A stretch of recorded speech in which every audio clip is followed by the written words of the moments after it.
Brought to you by Sensodyne K and ITIL.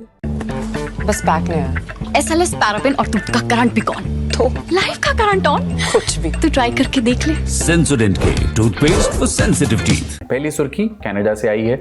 वहां की foreign interference commission, जिसे विदेशी दखल की जांच करने के लिए बनाया गया था, उसने एक रिपोर्ट जारी की है। इसमें भारत, चीन समेत कई देशों पर फेडरल चुनावों में दखल देने का आरोप लगाया गया है। रिपोर्ट में पाकिस्तान का भी नाम शामिल है, लेकिन दखल देने के मामले में उन्होंने चीन के बाद भारत को दूसरे नंबर पर रखा है। जैसे ही रिपोर्ट प्रकाशित हुई, भारतीय सरकार ने इसका खंडन किया है।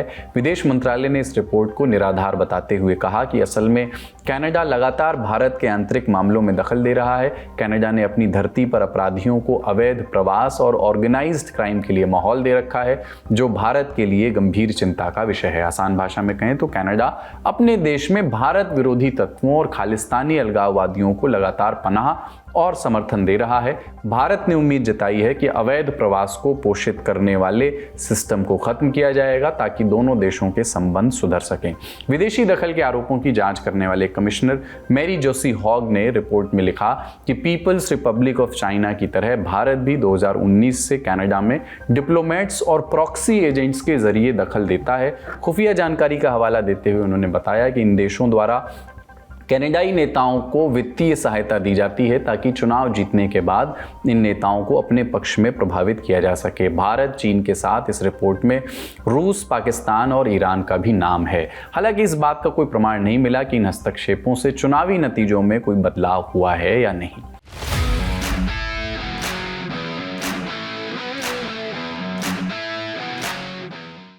दूसरी सुर्खी है भारत और ब्रिटेन संबंधों से जुड़ी हुई। ब्रिटेन के गृह मंत्रालय की एक रिपोर्ट कथित तौर पर लीक हुई है, जिसमें ये कहा गया है, ये दावा किया गया है कि वहां की सरकार ने खालिस्तानी उग्रवाद, हिंदू राष्ट्रवाद और इस्लामी कट्टरपंथ को अपने लिए खतरा बताया है। इस रिपोर्ट में यूनाइटेड किंगडम ने कुल 9 उभरते हुए खतरों को शामिल किया है। इसमें इस्लामी कट्टरपंथ, दक्षिणपंथ और वामपंथ के साथ साथ इन दोनों का भी नाम है।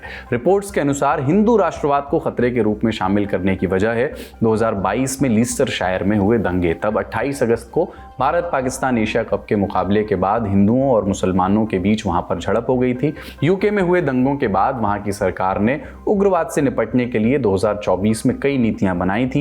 इसको लेकर के गृह विभाग की सचिव यवेट कूपर की अध्यक्षता में एक कमेटी बनाई गई थी। कमेटी ने ऑफिशियली अभी तक सरकार को कोई रिपोर्ट नहीं सौंपी है, उससे पहले ही ये रिपोर्ट लीक हो गई। तीसरी सुर्खी इटली से है। प्रधानमंत्री जॉर्जिया मेलोनी ने एक सोशल मीडिया पर वीडियो जारी करते हुए बताया कि उनके खिलाफ न्यायिक जांच की जा रही है। जांच का कारण है इटली द्वारा एक लीबियाई नागरिक को रिहा किया जाना, जिसके खिलाफ इंटरनेशनल क्रिमिनल कोर्ट ICC ने अरेस्ट वारंट जारी किया हुआ है। उन्होंने आगे बताया कि जांच करने वाले जजों को उन पर पैसों के गबन करने से लेकर क्राइम में सहायता करने और बढ़ावा देने तक के आरोप लगाए गए हैं। उनका कहना है कि वो जांच से न डरने वाली हैं और ना ही ब्लैकमेल होने वाली हैं। जिस लीबियाई नागरिक की रिहाई पर इतना बवाल मचा है, उसका नाम है ओसामा नजीम।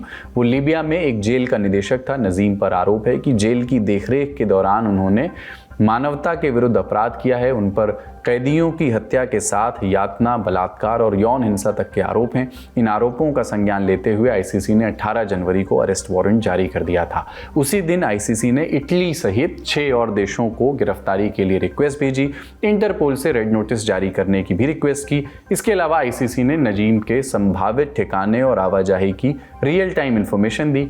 21 जनवरी को उसे इटली में गिरफ्तार भी किया गया, लेकिन बाद में स्थानीय पुलिस ने कानूनी रुकावटों का हवाला देते हुए उसको रिहा कर दिया। अपने ऊपर लगे आरोपों पर मेलोनी ने कहा कि नजीम को इसलिए रिहा कर दिया गया क्योंकि ICC ने अरेस्ट वारंट इटली की जस्टिस डिपार्टमेंट को नहीं भेजा था।